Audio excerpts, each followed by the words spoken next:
I heard somebody say it was good to see you this morning. The jokes will get better. Sorry.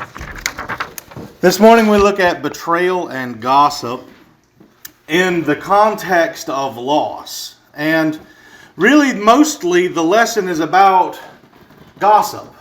But it's not that gossip makes you look bad or that gossip makes someone else look bad. Both of those things are true. But maybe we have the coffee shop or the barber shop version of gossip in our minds where there's not a real victim and it's all in good fun. Or a line that I personally used for a long time is, I'll say it to you because I wouldn't mind saying it to their face. But the truth is, typically you'd phrase it a lot differently had they been standing in front of you.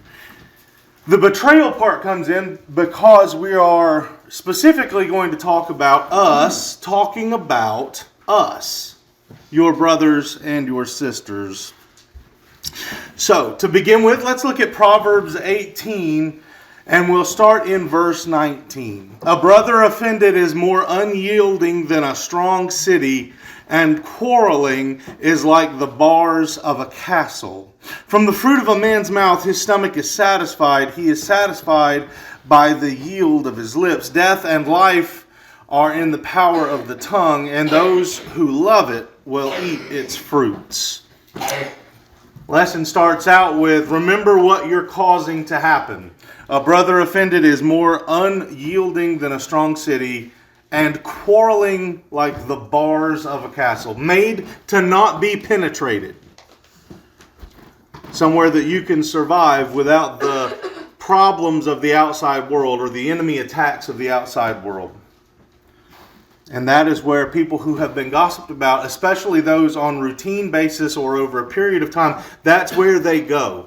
That is where we retreat to in our hearts.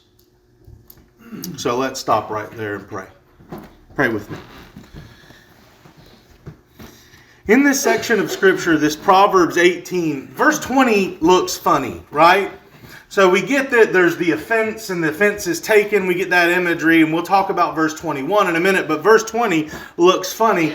But if you'll back up in the chapter, that good tasting thing is explained. In Proverbs 18 and verse 6, we read, a fool's lips walk into a fight, his mouth invites a beating. That's an old country saying that you didn't know was in the Bible, maybe. Your mouth invites a good punch right in the mouth. You can invite that with the words that you say. That's biblical. Because the mouth is powerful. A fool's mouth is his ruin, and his lips are a snare to his soul. The words of a whisperer are like delicious morsels. They go down to the inner parts of the body. Gossip feels good. Talking about people feels like the right thing to do. Many sins, many desires feel good to the flesh. That doesn't make them righteous. So back to verse 21, those who love it eat of its fruits. They devour these delicious morsels. I just want to let you know about so-and-sos. We feel good because we feel like we know more. We know, oh, well, that's why they make these decisions, or that's why they say these things, or that explains more to me about them. I'm glad I know that now. And we take it and we internalize it because that's what it feels good. To know what we ought not do, we should probably make sure that we know what we should do. Ephesians 4:29 is our instruction for our lips. Let no corrupting talk come out of your mouths, but only such as is good for building up, as it fits the occasion, that it may give grace to those who hear. So as you are explaining an event that happened, especially if it's involving someone of the congregation, someone of Christ's body, is it edifying to the person that is being discussed? We want to talk about how wonderful a job Foley did leading singing this morning, or how good Jeremy's talk was at the table. Is what you're saying about them to the outsider or to anyone else, is it building up? Is it giving grace? What is grace? something that is a gift that you don't deserve. And so in that context, we discuss, or we are supposed to discuss one another. So verse 21 says, death and life are in the power of the tongue. Is it really death? There's a word play. There's a nuance to how this death works out. What is sin? It's separation from God. Well, what does sin ultimately do? It brings about death of the soul. And so separation and death are the same thing, or they're related closely to one another. And this death and life are in the power of the tongue because of the separation that it causes to your brothers and sisters. In Proverbs 16, in verse 28, we're told a whisperer separates close friends. There's a death to the relationship there. There are a ton of movies that you can go back and watch if you choose to, where it's like they're friends that are not friends anymore and they're fighting, and you don't know that till the end of the movie, but they used to be really good friends, and then something happened and they're not friends anymore. They're lost to one another. They're estranged. They're dead to each other. They don't share in the things that they would have shared. They don't benefit or make joy from one another. They're walled out as if a strong city separated one from the other.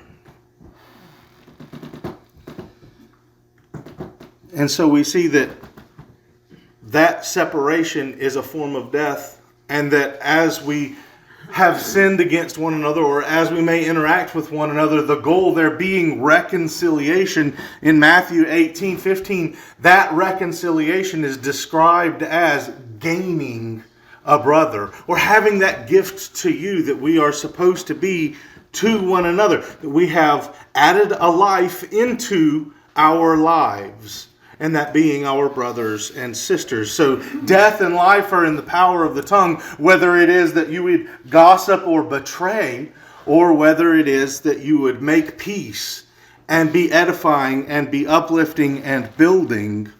And in that we see we either gain or lose. We either have another life in our life, or we have a loss of what they would be. I've used the word betrayal a couple of times. It's in the sermon title. And this brings me to Psalm 55, which is the base text for the message this morning. Most all of Psalm 55 is about dealing with brotherly interaction as we would read it, and specifically about someone who has undermined someone else. And the words of the psalmist in verse 12 are something that we should allow to haunt us if they're appropriate. It is not an enemy who taunts me, then I could bear it. It's not an adversary who deals insolently with me, then I could hide from him. But it is you, a man, my equal, my companion, my familiar friend.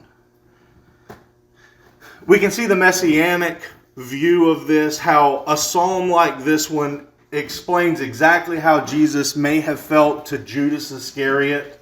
How as the guard comes out to arrest Jesus, maybe these words, this song was being sung in Jesus' mind and his heart as Judas leans in and kisses him on the cheek. It's you. It's my companion. You're supposed to be my brother. You're supposed to be my sister. And that betrayal is deeper than just anyone else, or just someone off the street, or someone I don't even know. It's the intimate relationship that we're supposed to have that causes that feeling of betrayal. And so that's the verse that we started off with this morning, that someone who is offended is closed up. They're shut down. My heart's not available to you. I won't be able to love you because I fear what you'll do to me. I fear the betrayal as it is portrayed in these couple of verses. We used to take sweet counsel together within God's house. We walked in the throng. Let death steal over them. Let them go down to Sheol alive, for evil is in their dwelling place and in their heart. And we start to see how the psalm begins to turn. But I call to God and the Lord will save me. If you've been sinned against, call on the Lord. We want to retaliate. We want to attack. I don't want you talking about me, and I will give you that thing that the other verse said you deserved, that a dirty mouth incites violence or asks for violence. That's a paraphrase, a very loose paraphrase.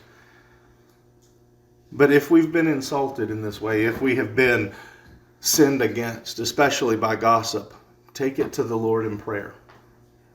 Evening and morning and at noon, I utter my complaint and moan, and he hears my voice. The idea in verse 17 here is that it's not something I let go. Not because I'm angry specifically at the other person, but because it's important for us to have relationships with one another. Verse 18, he redeems my soul in safety from the battle that I wage, for many are arrayed against me. More unyielding than a strong city and like bars of a castle. Notice that the point of view here in the psalmist's eyes is that he's the one who's being talked about. He is the one being wronged. This may be our place. So verse 19 reads, and is separated. God will give ear and humble them, he who is enthroned from old. The Selah is placed here.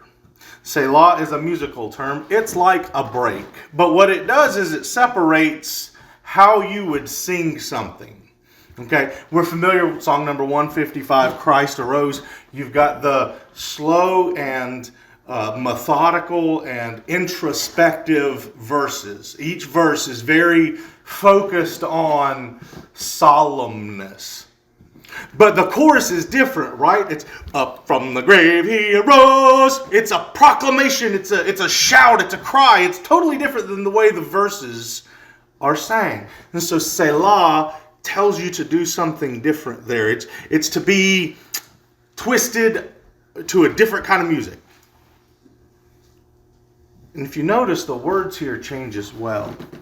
The words so far through this psalm have been, Lord, bear with me. I will bear with you. I'm bringing you my plight, my complaint, the thing that I have between me and my brother. And I'll take it to God, verse 16. I'll keep it on my heart, verse 17. I trust in the Lord, verse 18. I know God will do a thing in the first half of verse 19. And in the second half of verse 19, we get to the anger.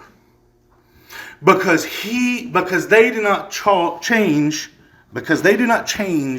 and do not fear God. My companion stretched out his hand against his friends. He violated his covenant. His speech was smooth as butter, yet war was in his heart. His words were softer than oil, yet they were drawn swords. The whole feeling of this song changes right here to anger, to imprecation, meaning asking God to bring about the justice that the gossip deserves.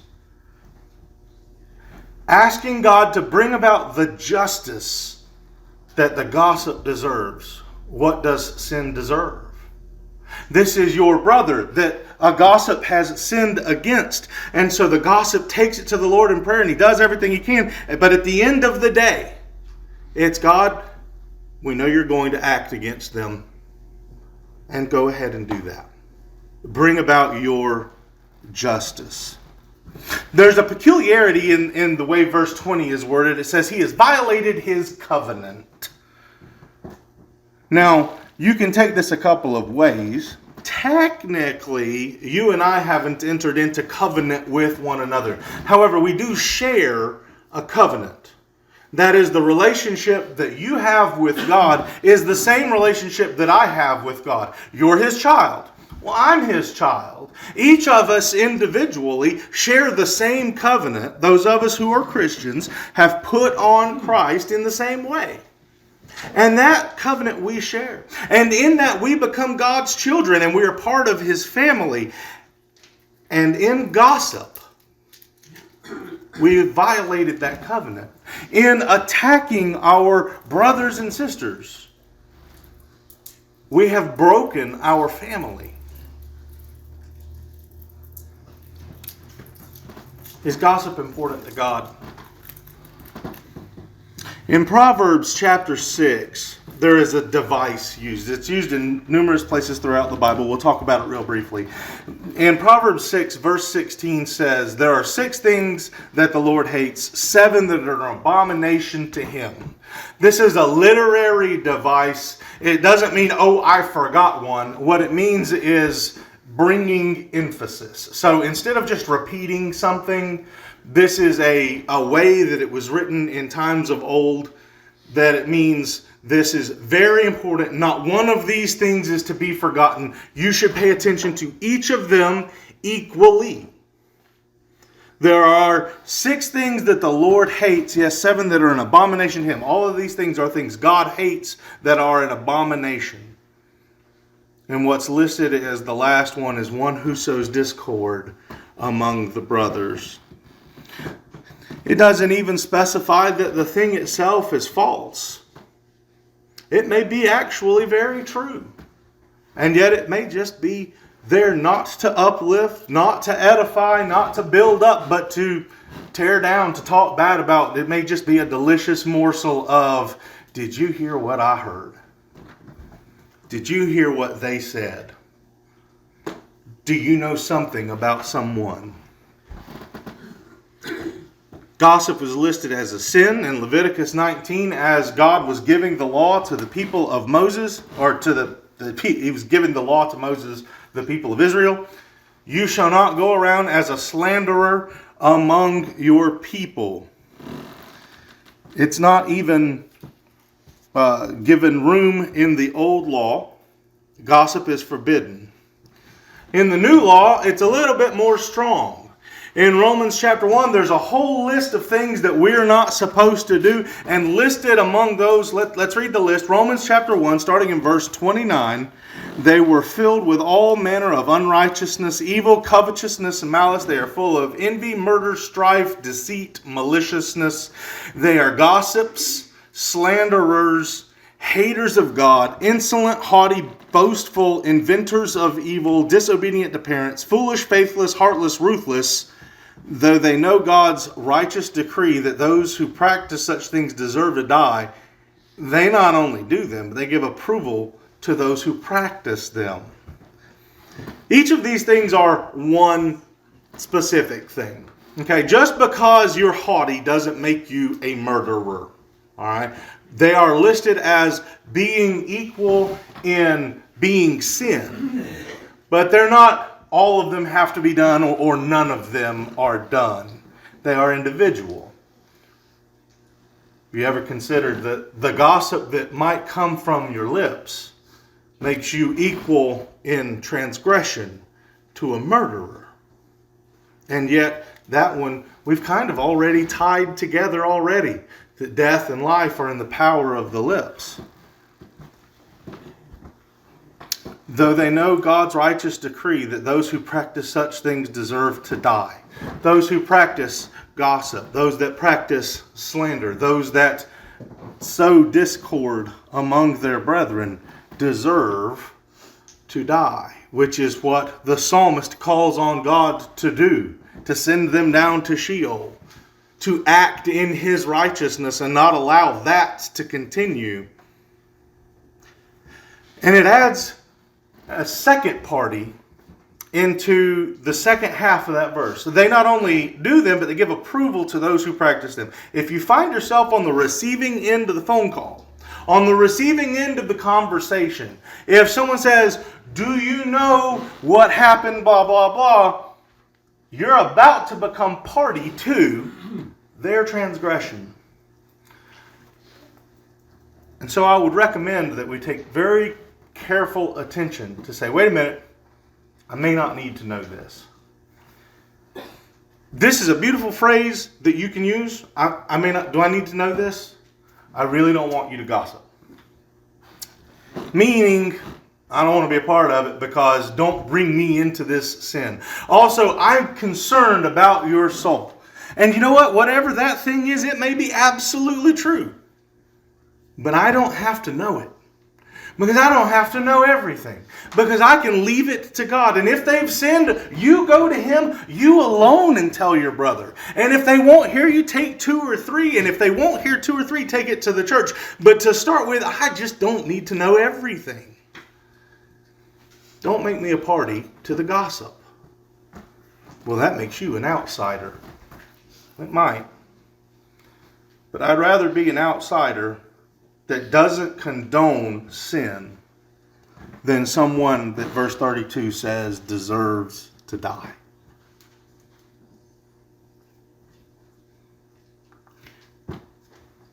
An evildoer listens to wicked lips. Proverbs 17 verse 4. And a liar gives ear to a mischievous tongue. An evildoer listens to wicked lips. It's not just the gossip. It's the one who's listening to the gossip. If there's no one to tell your gossip to, then you have also just been stopped from gossiping. Now, it may still be a condition in your heart, but if nobody's willing to listen, then you have covered a multitude of sins for your brother, for your sister. Shut down the one that they can talk to. Be very careful. God is keeping track of every loose word that we say. On the day of judgment, people will give account of every careless word they speak. For by your words you will be justified, and by your words you will be condemned.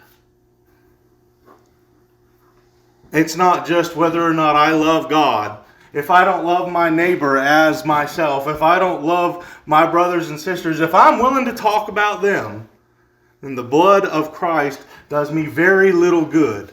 I've broken that covenant. I have not cared about it in a way that I'm supposed to care about it. And this is actually should be a very, very worrisome line, at least for people that like to talk. And I'm counted among them. There's a lot of words that I'll have to pay for.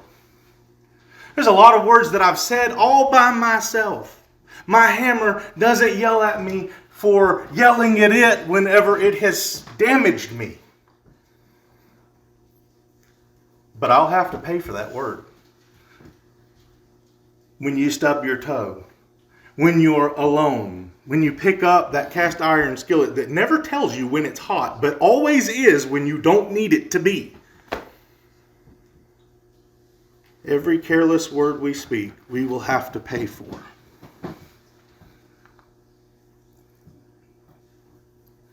And if anyone thinks he is religious and doesn't bridle his tongue, he deceives his heart, and his religion is worthless. So the psalm ends, cast your burden on the Lord, and He will sustain you. He will never permit the righteous to be moved. But you, O God, will cast them down into the pit of destruction. Men of blood and treachery shall not live out half their days, but I will trust in you. This is very peculiar. Could you be okay with saying that your brother or sister that may be worshiping with you today, that you're okay if God just sends them to hell because they can't shut their mouth? And yet this is how the psalm ends. God, I trust in you to give them what they deserve, that you will cast them into the pit of destruction because they deserve it. I don't know. I don't want to be in the position of God having to repay me for the stray words that I've said. I especially don't want to be in the position that God has to repay me for what I've said about someone else. Whether I'm right in saying it or not, I think I would rather stay away from that thing. If you're trying to avoid adultery or fornication, how far do you have to go to stay away from that thing? How many steps do you take to stay away from it, even though you're not even close? If you want to stay away from speaking evil, then how far should you stay away from that thing? If you're trying to stay away from sin, stay away from the conversation altogether. The Corinthians had a problem with this as well. And as Paul's third or fourth letter draws to a close, in 2 Corinthians chapter 12, we see that Paul says, I don't even want to get in trouble for not telling you about something you could get in trouble for. 2 Corinthians chapter 12, we'll start in verse 24. I fear that perhaps when I come, I may find you not as I wish, and that you may find me not as you wish, that perhaps there may be some quarreling, some jealousy, some anger, some hostility, slander, gossip, conceit, and disorder. To paraphrase the end of verse 20. Verse 21, I fear that when I come again, my God may humble me before you, that I may have to mourn over many of those who sinned earlier and have not repented of, and he lists sins and impurities. God says, I don't want to get in trouble for not telling you about the things that you shouldn't be doing. Likewise, I stand here today, reminding not only you but me, this is a very serious matter to God. It is very important that we build up one another, we edify one another, even when we're not in front of or beside, or even if that word isn't going to get back to them. And this is our charge. This is important not only to God, but it should be important to us.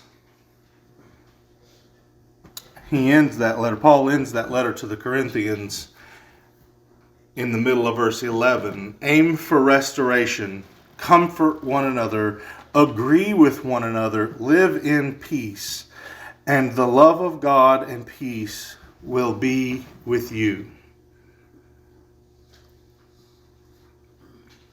One of the reasons I like the end of the year is because it seems like people go out of their way to find something nice to say about somebody else. Have you noticed that? Do you do that, especially during the time when you smell clove and pumpkin spice all the time? I want to find a way to say something nice about you. If that's our aim, our goal, to edify, to lift up, to build up one another every single day,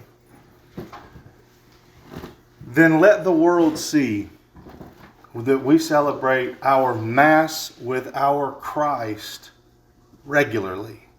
That we are in covenant with Him and in covenant with one another. That the place we're going is to be desired, and that we love for all to come with us. Be very careful with what you say about one another. I made it all the way through the sermon without bringing up Bambi. And so I'll conclude. If you need Christ to forgive you, if you need to reestablish the covenant with Him because of what you have done to one another, then fix that today. And if you need to know about the Christ whose blood covers all sins and washes away all things like this, impurities that we shouldn't have in our lives, make it known before we leave today.